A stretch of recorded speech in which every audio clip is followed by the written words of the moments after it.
Well, good morning and welcome to Monday Bible Study. Whether you're here in person or watching us later online, we are so glad that you're here.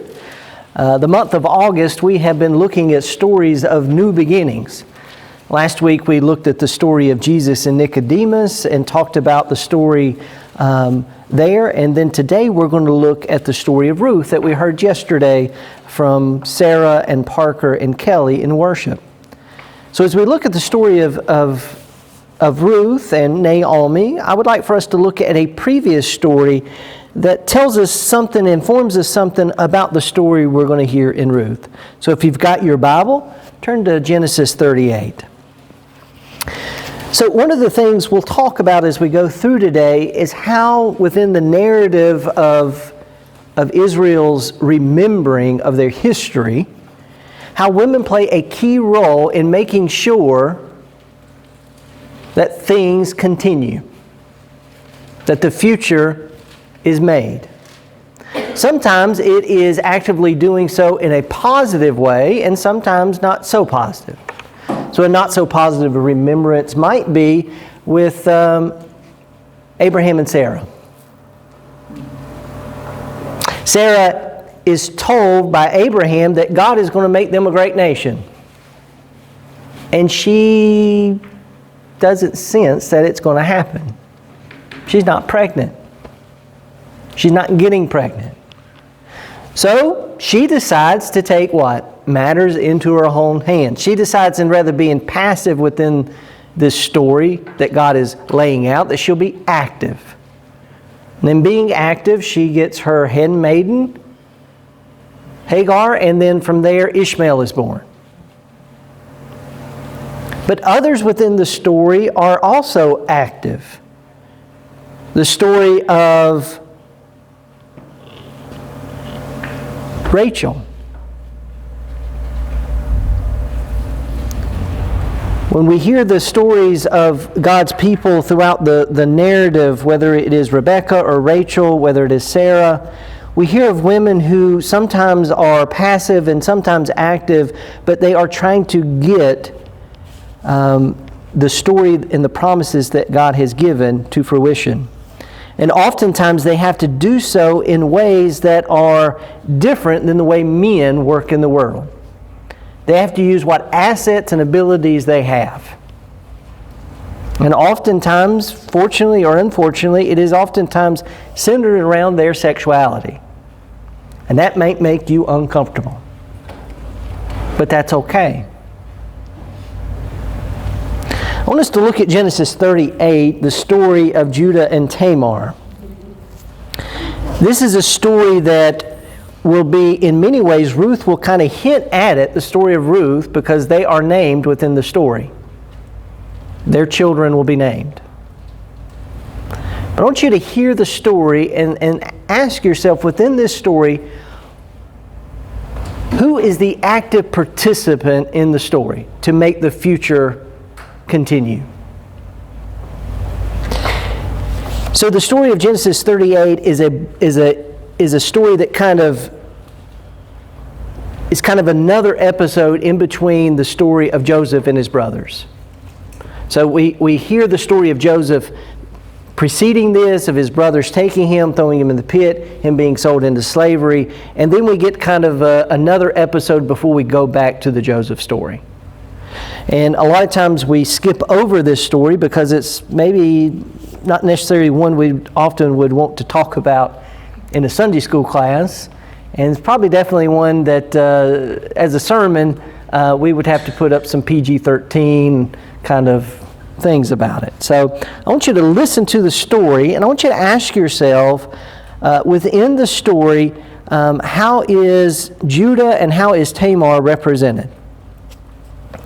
So it happened at this time that Judah, so one of the brothers of Joseph, one of the older brothers, went down from his brothers and settled near a certain Adamite whose name was Hira. And there Judah saw the daughter of a certain Canaanite whose name was Shua. He married her and went into her. She conceived and bore a son, and he named her Again she conceived and bore a son, and she named him Onan. And yet again she bore a son, and she named him Shelah. And she was in Shezebeb when she bore him. Judah took a wife for his firstborn. Her name was Tamar. But Judah's firstborn, was wicked in the sight of the Lord, and the Lord put him to death. Then Judah said to Onan, "Go into your brother's wife and perform the duty of a brother-in-law to her. Raise up offspring for your brother." But since Onan knew that the offspring would not be his, he spilled his semen on the ground whenever he went into his brother's wife, so that he would not give offspring to his brother. When the Lord was displeasing in the sight of the Lord, and put him to death also. So already, not necessarily a story we would normally read in church, for one reason or another. What he did was displeasing in the sight of the Lord. He put him to death also. Then Judah said to his daughter-in-law, Tamar, "Remain a widow in your father's house until my son Shelah grows up, for he feared that he would die like his brother." So Tamar went to live in her father's house. So Judah marries a woman, has sons. The first son, Tamar marries. The son's not a good guy. He dies. Judah does the right thing by making sure the second son then marries to have children that will be a heritage for the first son. Well, he doesn't want to have children with her because they technically wouldn't be his children. They would inherit his brother's stuff. So he doesn't not have relationships with her. He just makes sure she doesn't get pregnant. That upsets the Lord. He dies. Judah's worried. I've got one more son, and so far this woman doesn't seem to be a lucky woman. So he says, when he grows up, I'll come get you, and you can you'll have children with him, and you'll be taken care of. But until then, why don't you go to your father's house? So in the course of time, the wife of Judah, Shua's daughter, died. And when Judah's time of mourning was over, he went up to Teman to his sheep shearers, he and his friend Hira the Adulite. So Judah, the father-in-law's wife, dies. Okay? And he mourns for her. And now he leaves town and goes and hangs out with some old buddies. Okay? Let's just think of it in that way. When Tamar was told, "Your father-in-law is going up to Teman to shear his sheep," she put off her widow's garment, put on a veil, wrapped herself up, and sat down at the entrance of Enaim, which is on the road of Tema. And she saw that Shelah was grown up, yet she had not been given to him in marriage. So she disguises herself, goes and sits at the entrance of town, waits to see Judah, and before Judah gets there, she sees the third son she's supposed to marry has grown up. And she realizes it was never his intention for me to marry. And if she does not marry and have children, then guess what? She has no future. Who's going to take care of her? Whose children will she have? When Judah saw her, he thought her to be a prostitute, for she had covered her face. He went over to her on the roadside and said, "Come, let me come into you," for he did not know that she was his daughter-in-law. She said, "What will you give me that you may come into me?" He answered, "I will send you a kid from the flock." And she said, "Only if you give me a pledge until you send it." He said, "What pledge shall I give you?" She replied, "Your signet and your cord and the staff that is in your hand." So he gave them to her. He went into her, and she conceived by him. Then she got up and went away. Taking her veil, she put on the garments of her widowhood. So she becomes a trickster within the story. Okay? So within the narrative of Genesis, whether it be Abraham tricking Pharaoh into thinking that Sarah is his sister, whether it be Jacob and Esau, the stories that we kind of listened to last week, Tamar tricks her father-in-law by pretending to be a prostitute, He's over his mourning. I mean, this is a biblical story. We don't read this story. It sounds more like something you would see on a TV show or a movie. What kind of movies you watching? Joking. So he says, you know, he's really wanting to have a relationship. I'll give you whatever you want, baby. Yeah. He says, I'll give you a kid, you know, a sheep. Okay, well, I need a promise first. I need a down payment. I need something that's going to make sure I get it. So give me things that will identify you. If anybody comes around, I know it's you. You're not going to get away without giving me what's mine. So he gives her that stuff. They have a relationship. That night, she gets pregnant. And she goes back and she puts on her widowhood stuff. When Judah sent the kid by his friend, the Amorite, to recover the pledge from the woman, he could not find her. So you can imagine he's stressed out now. This woman's got my stuff. She knows who I am. I don't know who she is, and she's not around. It might come back to what? Yeah. Where is the temple prostitute who is at Enaman by the wayside? But they said, no prostitute has been here. So he returned to Judah and said, I have not found her. Moreover, the townspeople said, no prostitute has been here. Judah replied, let her keep the things as her own, otherwise we will be what? Laughed at. You see, I sent this kid and you could not find her. About 3 months later, Judah was told, your daughter-in-law Tamar has played the whore. Moreover, she is pregnant as a result of her whoredom. And Judah said, bring her out and let her be burned. Now notice the double standard here. Double standard is the man can go and do stuff and he'll just be laughed at if it's heard about. A woman's sin is uncovered and what happens? We're going to kill her. I mean, the biblical narrative doesn't shy away from letting us see the double standard there. One, it's a joke, and the other, it's a death sentence. About 3 months later, Judah was told, your daughter-in-law, bring her out, let her be burned. As she was being brought out, she sent word to her father-in-law, it was the owner of those who made me pregnant. And she said, take note, please, whose are these? The signet and the cord and the staff. And Judah acknowledged them and said, she is more in the right than I, since I did not give her to my son Shelah, and he did not lie with her again. When the time of her delivery came, there were twins in her womb. While she was in labor, one put out a hand, and the midwife took and bound on his hand a crimson thread, saying, this one came out first. But just then he drew back his hand, and out came his brother, and said, what a breach you have made for yourself, therefore you shall be named Perez. Afterward his brother came out with the crimson thread on his hand, and he was named Zerah.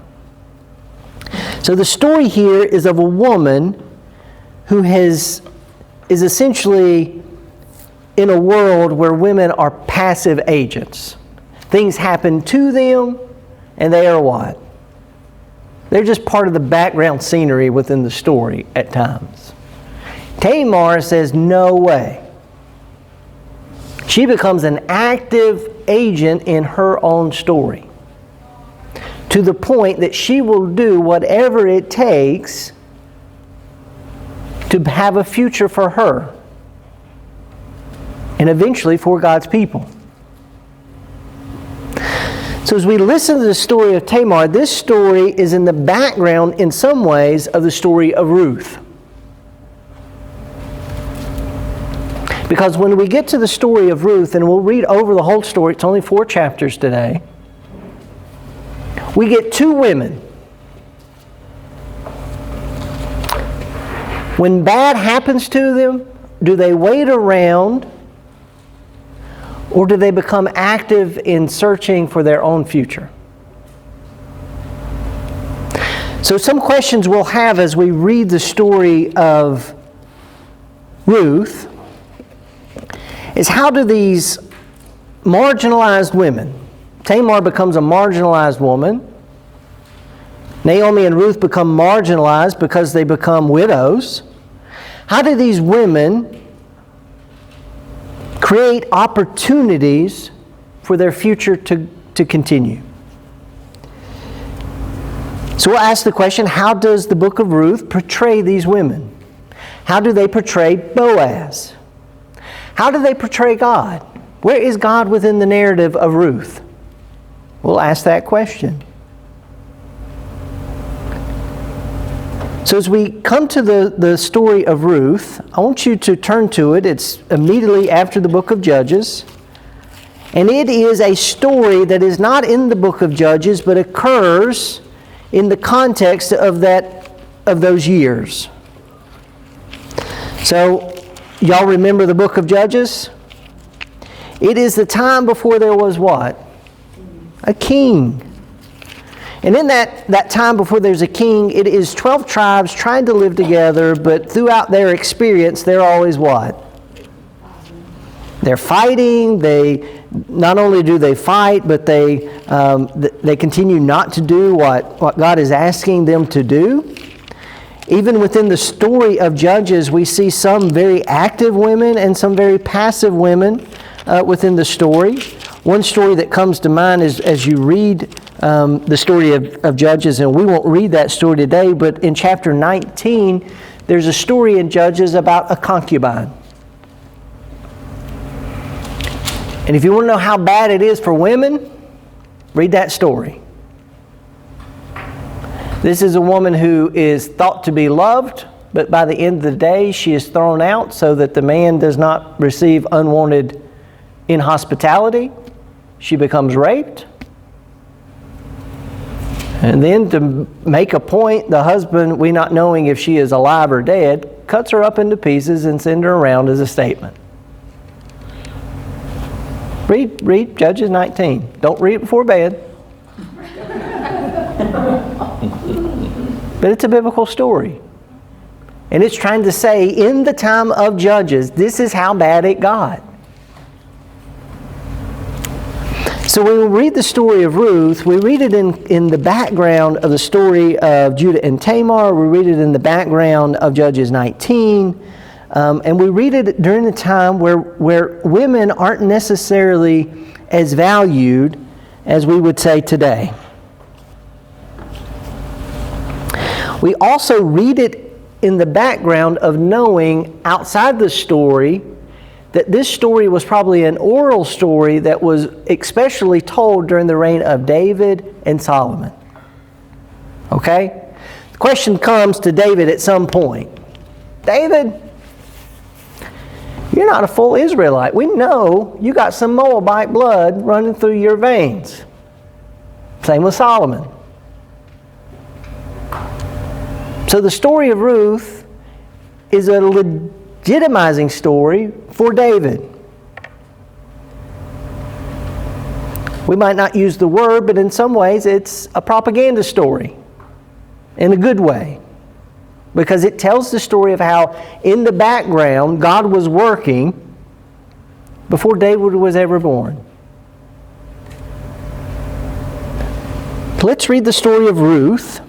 And as we read it, I'll make some comments as we go. I hope today, even though you heard it yesterday and you've read it before, that by the time that we get done with it today, that you'll have seen it in a new and fresh way. I want you to notice how Naomi and Ruth are active participants in their story, even when nobody else necessarily cares. I want you to think about how that is, in many ways, I have a hard time saying it as a man, but as women, how women have had to be active, make things happen, because it doesn't necessarily happen on its own. Ruth 1:1. In the days when the judges ruled, there was famine in the land. So the context of the story, we're given the time, broad time, in the time when the judges ruled, there was famine in the land. Now we know famine stories already from the biblical narrative. Famous story of Joseph and his brothers when they go to Egypt. We know a lot of times famine moves people into places that aren't necessarily the best places to be. And a certain man of Bethlehem, and Bethlehem, the origination of the word, the place, breadbasket. There's a famine in the breadbasket. We think about, the place that you expect to have food is the place that now becomes what? Inhospitable for food. So they went to live in the country of Moab, one of the neighboring peoples. And he and his wife had 2 sons. So we can imagine they've moved to a new place. They are essentially immigrants. They have 2 sons. Their 2 sons are getting older. They need wives. Well, Bethlehem's far away. They've grown up here. They marry local women. The name of the son was Elimelech, and the name of his wife, the name of the man was Elimelech, and the name of his wife, Naomi. So Elimelech means in Hebrew, God is my king, or my God is king. And Naomi means my joy or sweetness. So within the story of Ruth, names mean a whole lot.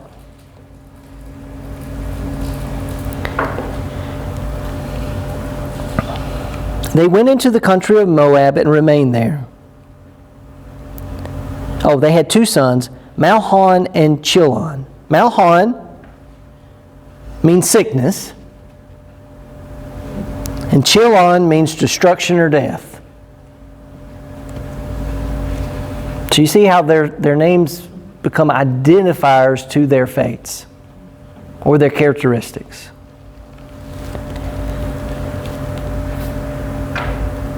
But Elimelech, the husband of Naomi, died, and she was left with 2 sons. And these took Moabite wives. The name of the one was Orpah, and the name of the other, Ruth. So Orpah means turns her back, and Ruth means willingness or desire.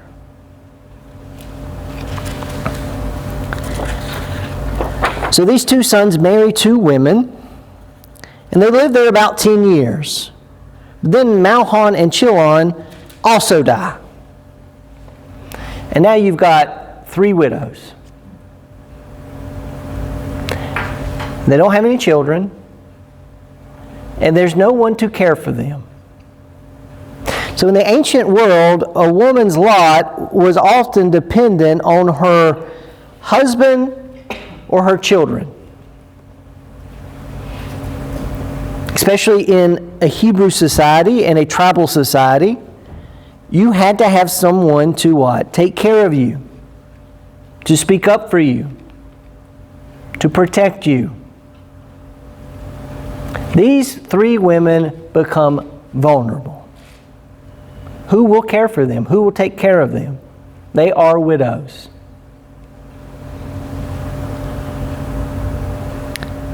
Naomi says she's going to return her daughter-in-laws from the country of Moab.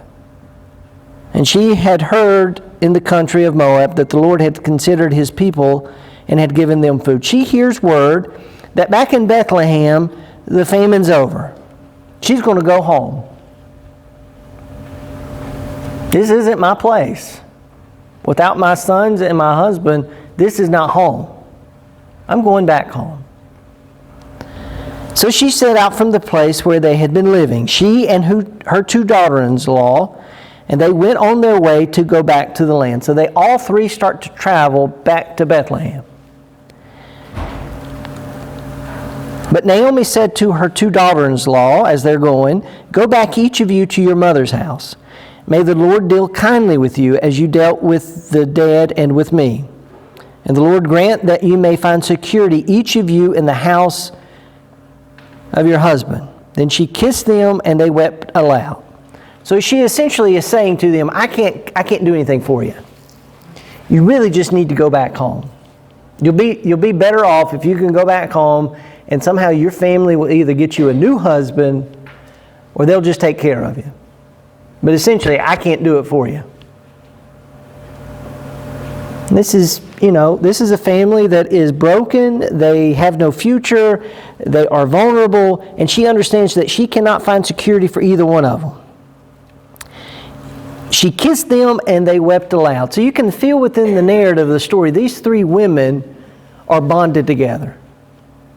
They love one another. They said to her, "No, we will return with you to your people." But Naomi said, "Turn back, my daughters. Why will you go with me? Do I have sons in my womb that they may become your husbands? Turn back, my daughters. Go your way, for I am too old to have a husband.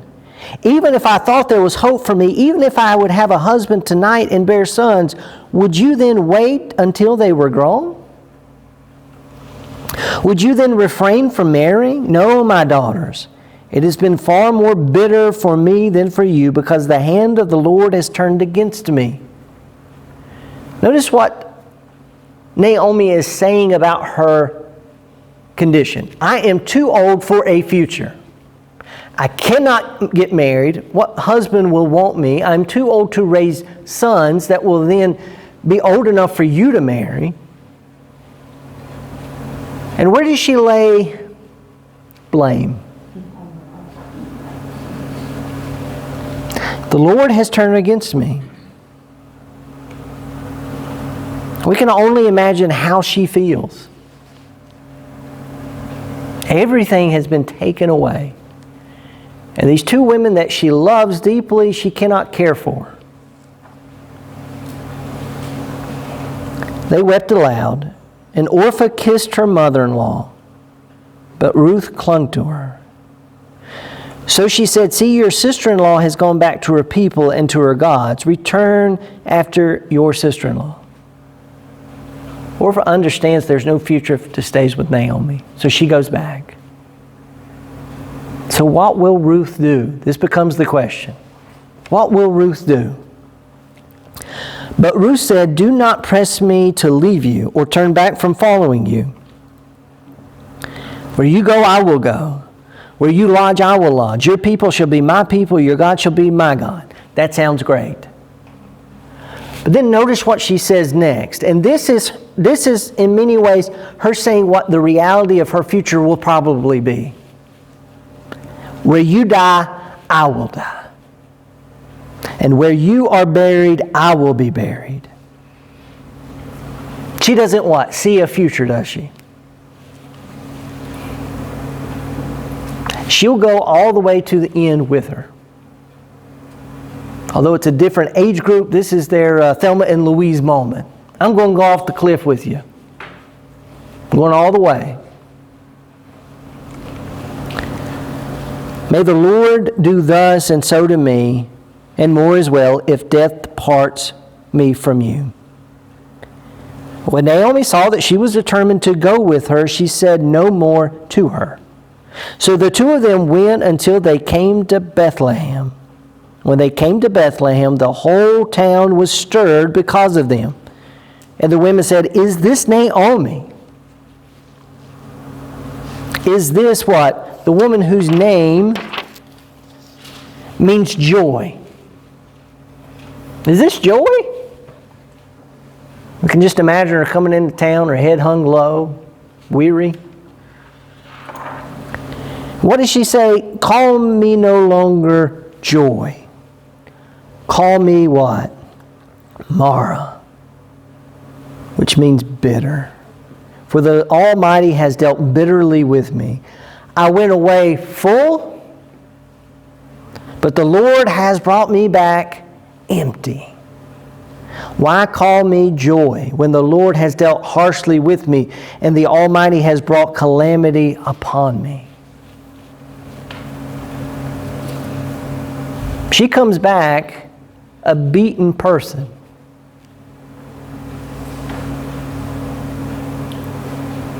This isn't the start of a story that begins the way we would want it to begin.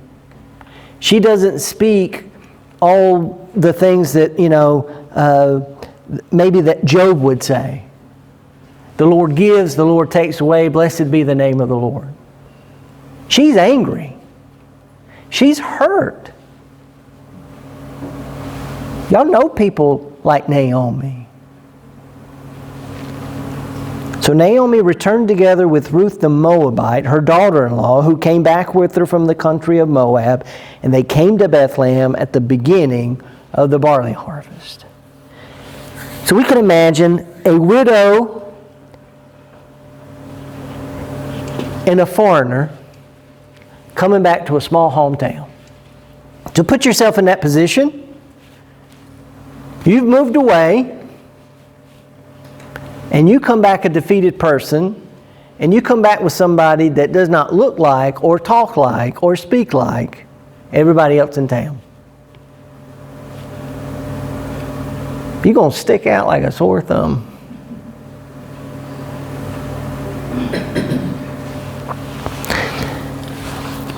Now Naomi had kinsmen on her husband's side, a prominent rich man of the family of Elimelech, whose name was Boaz.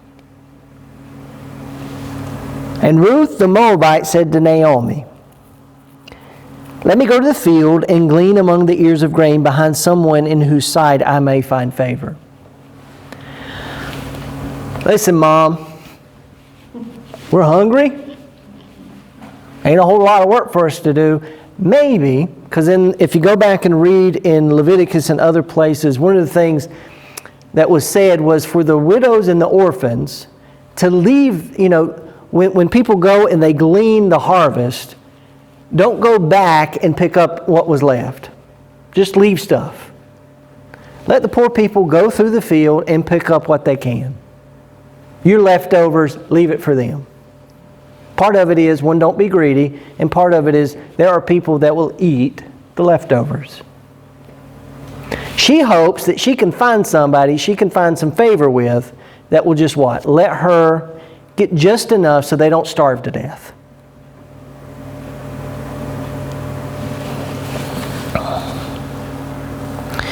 She said to her daughter, "Go, my daughter." So she went. She came and gleaned in the field behind the reapers. As it happened, she came to the part of the field belonging to Boaz, who was the family of Elimelech. Just then, Boaz came from Bethlehem. He said to the reapers, "The Lord be with you." And they answered, "The Lord bless you." So Boaz, his name means strength is in him. And we're introduced to Boaz with the awareness that he is related to Naomi's deceased husband, that he is wealthy, and the way that he interacts with the people that work for him is admirable. May the Lord bless you. He doesn't show up and say, "Work harder." He seems like a good boss, good guy. Then Boaz said to the servant who was in charge of the reapers, "To whom does this young woman belong?"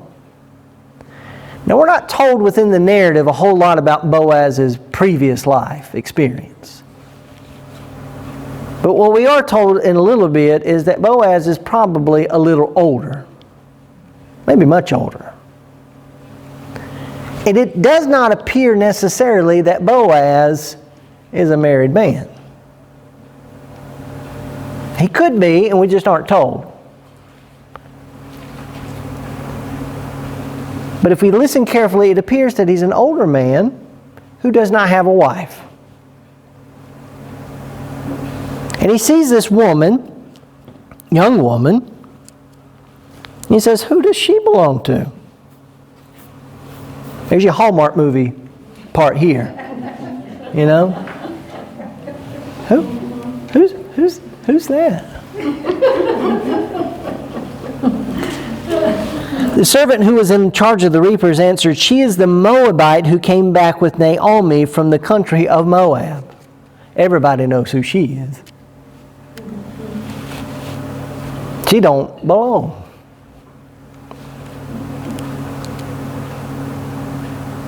She said, please let me glean and gather among the sheaves behind the reapers. So she came, and she has been on her feet from early this morning until now without resting for even a moment. Well, she's been here all day, Boaz, and she's worked hard. She hadn't even rested or took shelter in the shade. So Boaz goes and he says to Ruth, now listen, my daughter. Do not glean in another field or leave this one, but keep close to my young women. First off, don't go anywhere else, okay? You just stay over here, okay? Don't go to somebody else's field. We want you, and I want you to take a real good position behind my young women here. They'll make sure you get what you need, and I've ordered the young men not to bother you. Because we have to understand she is what? She is vulnerable. Not only does he say not bother you, don't harass her and don't rape her.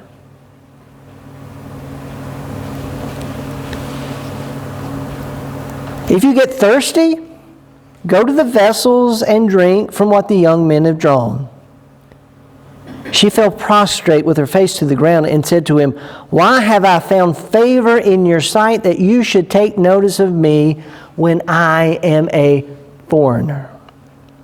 But Boaz answered her, all that you have done for your mother-in-law since the death of your husband has been fully told to me, and how you left your father and your mother and your native land and came to a people that you did not know before.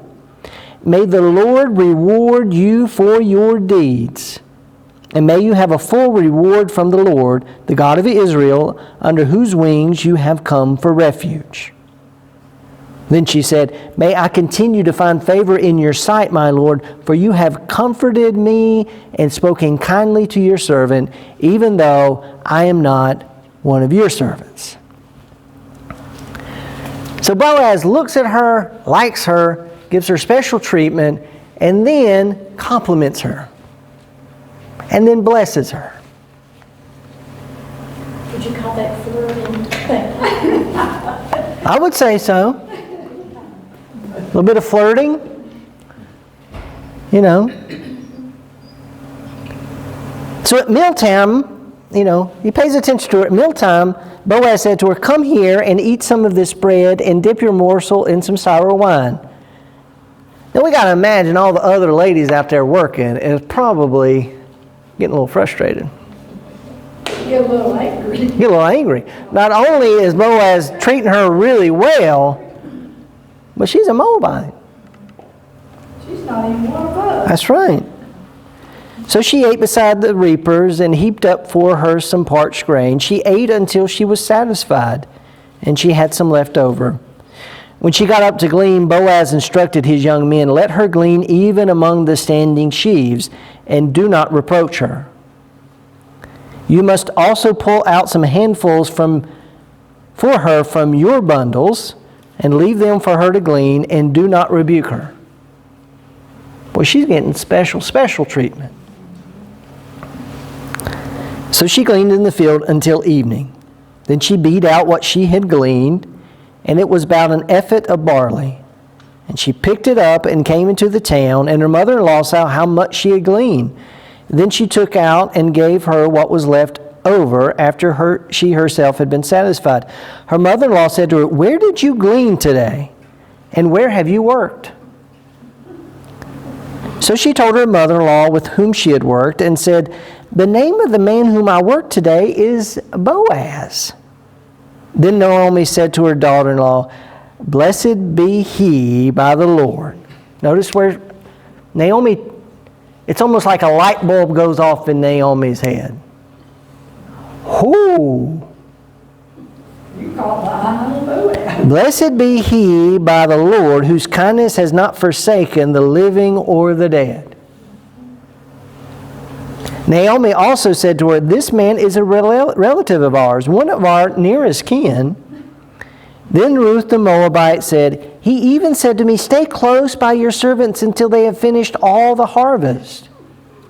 Ooh, you can just see the wheels spinning in Naomi's head. Matchmaker, matchmaker, make me match. She's excited. She's excited. Naomi said to Ruth, her daughter-in-law, it is better, my daughter, that you go out. You do not go, that you go out with this young women, otherwise you might be bothered in another field. Go back. Just go back. She stayed close to the young women of Boaz, gleaning until the end of the barley and the wheat harvest. And she lived with her mother-in-law. So we can only imagine what happens during this period of harvesting. She goes out every day into Boaz's. And we can only imagine, within the narrative of the story, Naomi continually encouraging her and getting updates from her. You know? All right, so Naomi is going to kick it up a notch. Naomi, her mother-in-law, said to her, my daughter, I need to seek some security for you so that it may be well with you. Now here is our kinsman Boaz, with whose young women you have been working. See, he is winnowing barley tonight at the threshing floor. All right? So at the threshing floor, where they go and they take all that they've made and they're going to produce it to make it where it's edible and be able to cook and to make bread and all the stuff to sell. Okay? So think of a little meal, whatever you want to think of. But there's a little place where they go and they do the work. All right? He's going to be there tonight. All right? I want you to just picture this scene. Now, Ruth, you've been out working all day. I want you to wash. I want you to anoint yourself with perfume. Okay? I want you to put on your best clothes. You know, that tight little dress you own.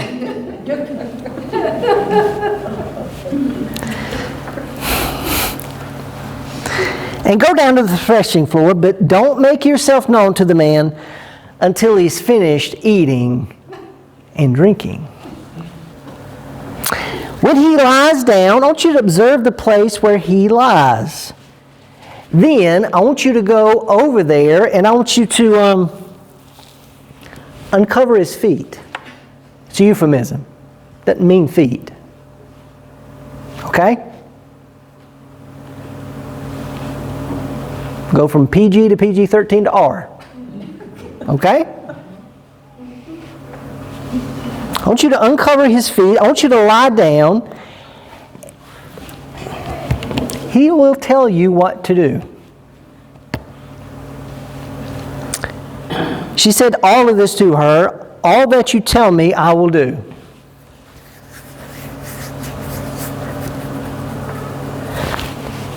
Who is active within this story? Naomi's, both of them, but Naomi is, she has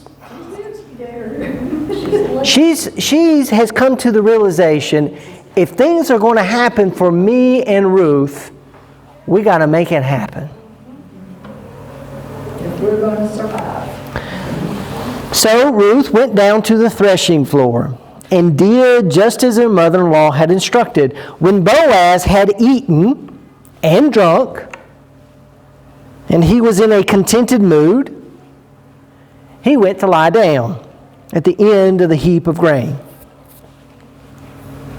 So we can just picture Boaz, he's eating, he's full, he's drunk, going to take him a little nap, go to bed. He's not going to walk home. So he lies down on some grain. And we see within the shadow this tight-formed woman slowly sneaking across the threshing floor. And as he's asleep, she uncovers his feet and she lays down. At midnight, the man was startled. What happens? We don't know.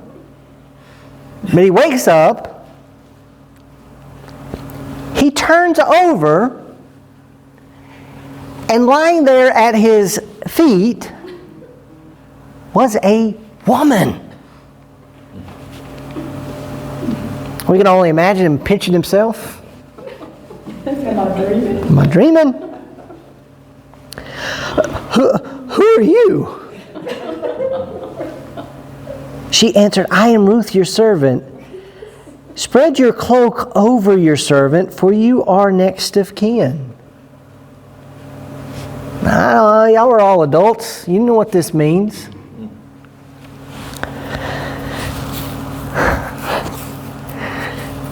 We can imagine Boaz in this moment. His name, what means strength is in him, is he will be able to do the right thing. She's trapped him. Now let's just be honest.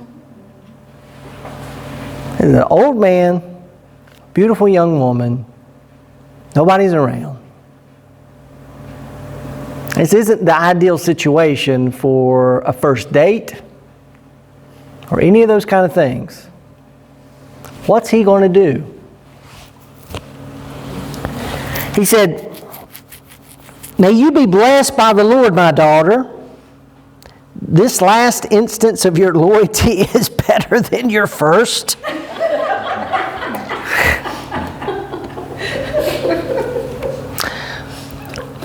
For you have not gone after young men, whether poor or rich.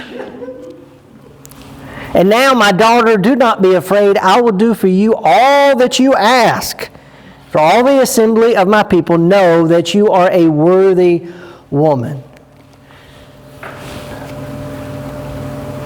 Listen, if you stay here tonight, I'll do whatever you want. That's what he's saying. There's comedy within the story. We read the Bible sometimes and we forget hearing these stories around the fire. The giggles that would have been heard from not just the young ones, but the old ones. This man is past his prime, and fortune has favored him, it seems to be. And he's going to make her whatever promises he can make. Now the story is juxtaposition, the story of what? Tamar and Judah. Where Tamar takes initiative, puts herself in a precarious situation, but knows that this man is not to be trusted. Naomi, planning this for Ruth, knows that Boaz is a man of honor. And whatever he says is probably going to happen.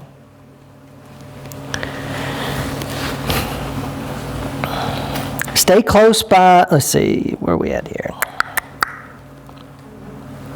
What verse are we on? Okay. And now, my daughter, do not be afraid. I will do for you all that you ask for the assembly of my people. Know that you are a worthy woman.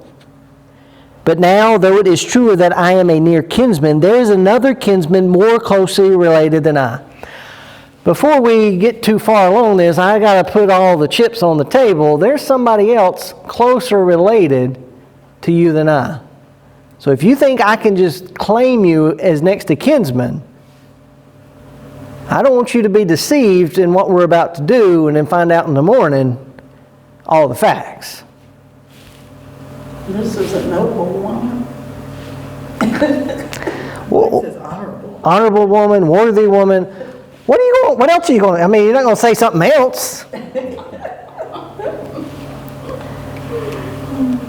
Remain this night, and in the morning, if he will act as next of kin for you, good. Let him do it. If he is not willing to act next of kin for you, then as the Lord lives, I will act as next of kin for you. Lie down until the morning. Ruth, baby, don't leave. I can't make you a promise that he's going to take you. If he don't, I will. Now let's just think, in Naomi's experience as a woman, if she stays with him that night, and we know what they will do, If she stays with him that night and word gets out, there ain't no man going to want her.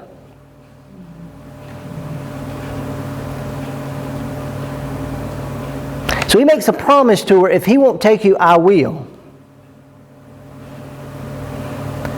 She's got to trust this man.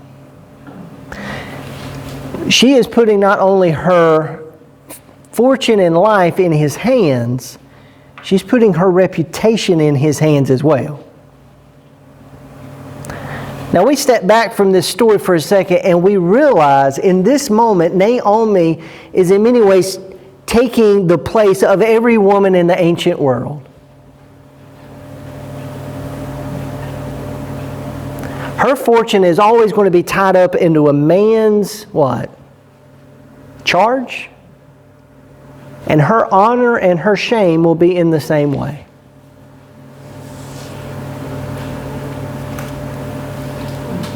That's a hard thing for us as 21st century people that live in what is, in all of human history, the most egalitarian time, where women have rights.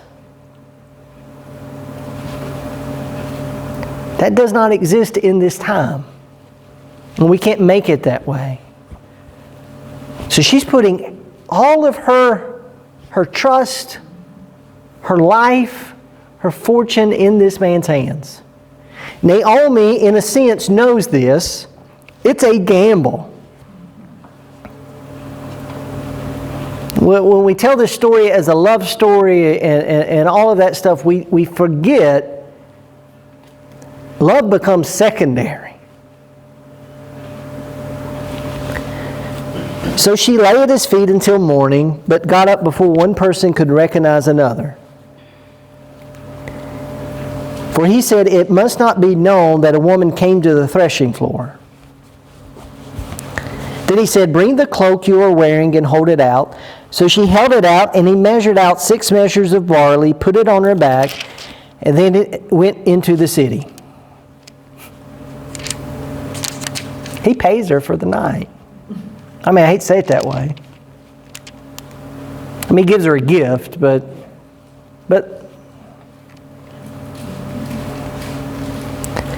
she came to her mother-in-law, who said, how did things go with you, my daughter? Then she told her all that the man had done for her, saying, he gave me 6 measures of barley, for he said, do not go back to your mother-in-law empty-handed. She replies, wait, my daughter, until you learn how the matter turns out, for the man will not rest, but will settle the matter today. Listen, sweetie, whatever's going to happen is going to happen by the end of the day today. And let's hope it works out. I mean, you can imagine the suspense and the tension the story makes for us. What will Boaz do? No sooner had Boaz gone up to the gate and sat down there than the next of kin whom Boaz had spoken came passing by. So Boaz said, come over, friend, sit down here. And he went over and sat down. And Boaz took 10 men of the elders of the city and said, sit down here. So they sat down. And he said to the next of kin, Naomi, who has come back from the country of Moab, is selling the parcel of land that belonged to our kinsman Elimelech. So I thought I would tell you of it and say, buy it in the presence of those sitting here and in the presence of the elders of my people. And if you redeem it, redeem it. But if you will not, tell me so, that I may know. For there is no one prior to you to redeem it. And I come after you. Now notice what he does. The man just happens to be there. And Boaz gathers men from the city to be witnesses and puts the man on the spot. And notice what he talks about. He doesn't talk about what? Marriage. He talks about land. He tries to make it so his motivation necessarily isn't on front and center. Okay? You know, she's got some land she needs to sell. You're really the person that should buy it. But if you don't want it now, I'll be happy to take it.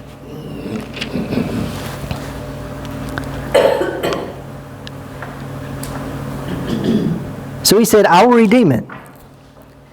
Then Boaz said, the day you acquire the field from the hand of Naomi, you also are acquiring Ruth the Moabite, the widow of the dead man, to maintain the bedesman's name on his inheritance.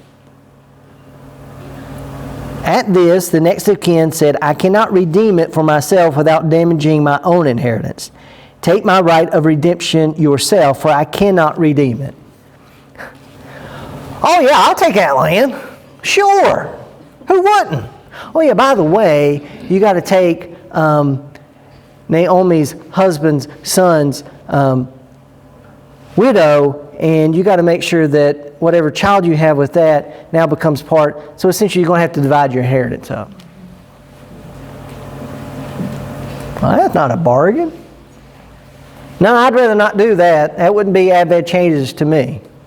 You know, today it might be, you know, I'd really like that, but I don't know if I can afford the taxes on that property. It's not about her and her future. It's about what? Land and money. It's not even about his wife. Yeah. No, it's not.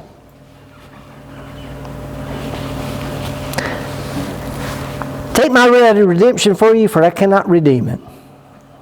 Now this was the custom in former times in Israel concerning redeeming and exchanging. To confirm a transaction, the one took off a sandal and gave it to the other.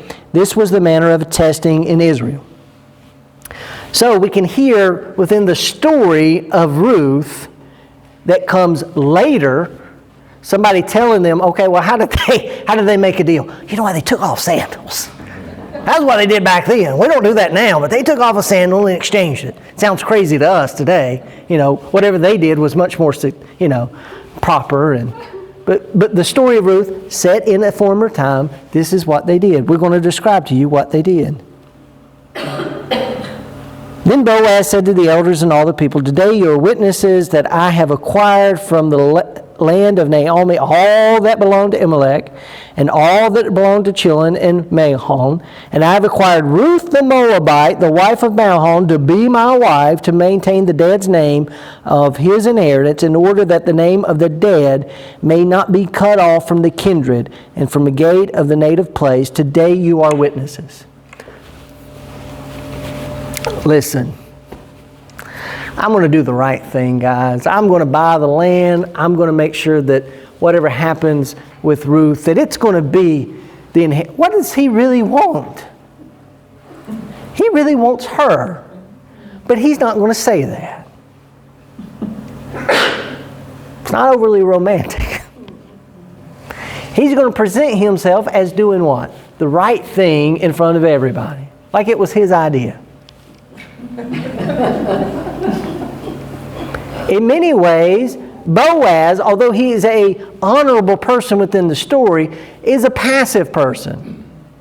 Naomi and Ruth are the ones that make this happen. Boaz has been looking at Ruth this whole time and hasn't made the what? The first step. No wonder he's a bachelor. He doesn't know how to initiate the relationship. Then all the people who were at the gate, along with the elders, said, you are my witnesses. May the Lord make the woman who is coming into your house like Rachel and Leah, who together built the house of Israel. May you produce children in Ephrath and bestow a name in Bethlehem. And through the children that the Lord will give you by this young woman, may your house be like the house of Perez, whom Tamar bore to Judah. Woo. That should be a click to us. How did that relationship happen? That's the story you read in Genesis 38. Ruth and Naomi make a future out of no future. And guess what? So did Tamar. So Boaz took Ruth, and she became his wife, and they came together, and the Lord made her conceive, and she bore a son. And the women said to Naomi, blessed be the Lord, who has not left you this day without next of kin, and may his name be renowned in Israel. He shall be to you a restorer of life, a nourisher of your old age. For your daughter-in-law who loves you, who is more to you than 7 sons, has borne him. So here at the end of the story, this woman who went from joy to mourning, now her name is Joy again. And even within this narrative of Ruth, we see from death to resurrection. From no hope to hope. From mourning to joy.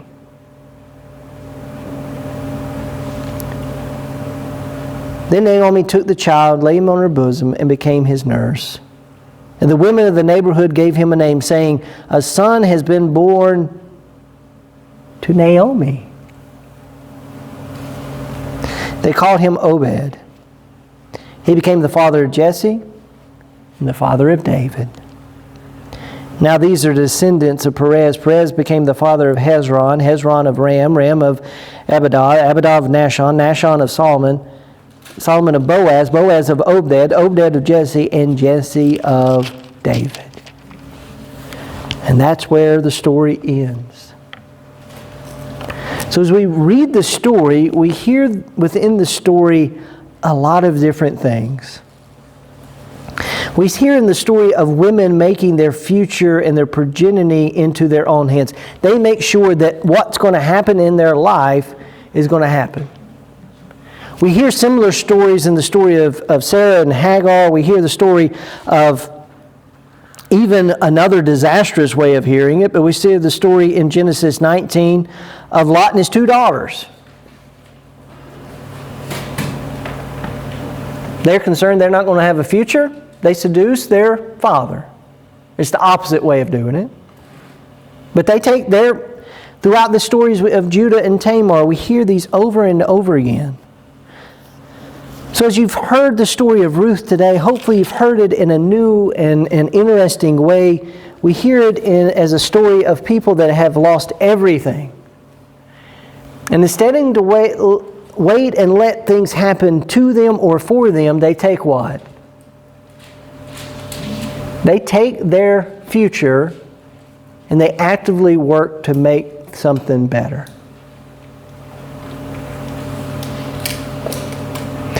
And as we look at the story from the other end of the story, we can go back and see that God was working. But even within the narrative of the story, God is not an active, what? Character. People talk about God, but we don't see God within the story. Let's just be honest, sometimes that's the way our lives feel. Don't they? We get angry at God. We thank God, we bless God, but it's not until sometimes later in our lives when we look backward that we can say in that situation, God's hand was working. I couldn't see it then. Y'all have had those experiences, haven't you? You might even in the situation, in the grief, in the loss, in the pain, or even in the good times, either not looked for or could not see where God was. And it's not until you get to the end and you see something bigger, the bigger story, that you say, God was working all the time. I just couldn't see it. Another part of this story I love is that Ruth and Naomi are trying to make a future for them in their present moment, not knowing that what they are doing actively in that moment benefits countless generations after them.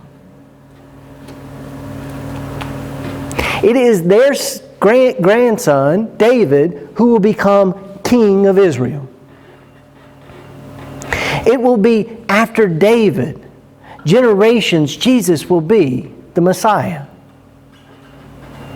For us, we can't even know what our active faith of working and doing in our life, that we can't see the outcome of it, has an effect on future generations. And that's part of the story I love. Because we can hear the story being read in the time of David, and in the time of Solomon, and in the time of kings. We can hear this story being read in the time of Jesus, in the early church. And they're looking back at these 2 women who changed everything. It's a beautiful story. It's 4 chapters. It's in between the story of Israel's history in Judges and the story of 1st and 2nd Samuel, of the call of Samuel, call of kingship. In this huge history of God's people, there's these 4 little chapters that tie it all together. And sometimes it's our little stories that we may not have somebody generations from now reading, but it's our stories of our relationships, of the way that we have actively worked for good in the lives of others around us that make an impact. Everybody's life counts. Even 2 widows in the ancient world that were of no value. But they knew their value. Let me stop and pray for us, and if those presently would like to have any discussion, we can. Next week, we will look at the story of Joseph and his brothers. Let us pray. Gracious God, we thank you for today. God, we thank you for this season that we are reflecting on new beginnings. Lord, the story of Ruth and Naomi is a story that begins with famine and death and loss and ends with new life, new hope, and a new future. Lord, in our own lives, sometimes we see things in our lives around us as hopeless. Lord, let us be people of faith who actively work towards your future. Lord, give us the ability to do the right things when it may be hard. And let us, like Ruth and Naomi, be bound to one another so that our interests don't supersede someone else's. That we can walk together and be together as people of God. Lord, we pray that you will guide us this week, that we may reflect on all the good you are doing, have done, and will continue to do in our lives. Always making new opportunities and new beginnings. We pray all of this in the name of Christ our Lord. Amen.